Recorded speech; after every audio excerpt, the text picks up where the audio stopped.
سلام به شما، امیدوارم عالی باشین. نحوه تراشیدن مداد کنته رو هم بهتون توضیح بدم.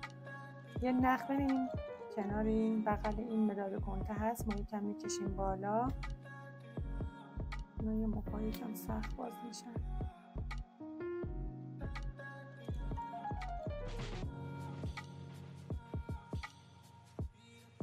من دستکش دستمه.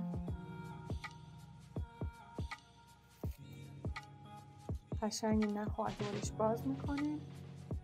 یکم دیگه هست باید باز شه.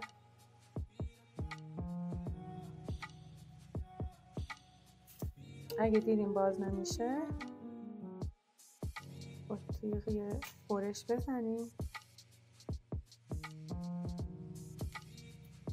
کاغذ دورش رو باز کنیم. حالا بعضیا اینجوری مداد طراحی رو میتراشن، ولی من خودم به این طرف عادت دارم. ببینید اشاره دست نداریم، کم کم لایه های نازک اون طرف مداد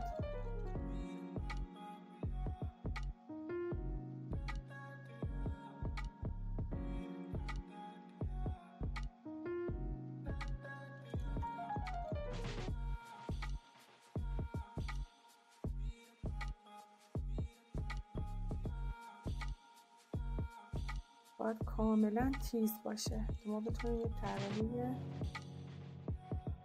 زیبایی رو داشته باشیم.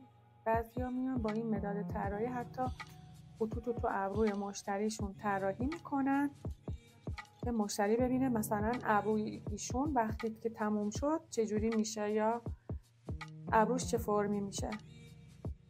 در این حد باید مداد شما تیز باشه و سعی کنین از مدادهای کنته‌ای استفاده کنین که نرم باشن. زمانی که شما دارین این مداد رو تیز میکنین نشکنه.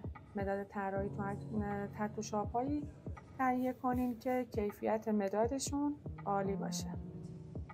اما یکم دیگه اینجاشون میتراشم. سر مداد باید کاملا تیز باشه. حالا بعضیا مثلا عادت دارن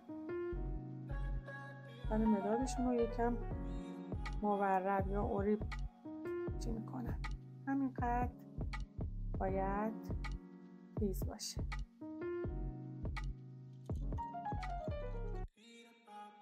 امیدوارم که این ویدیو هم به درد شما بخوره.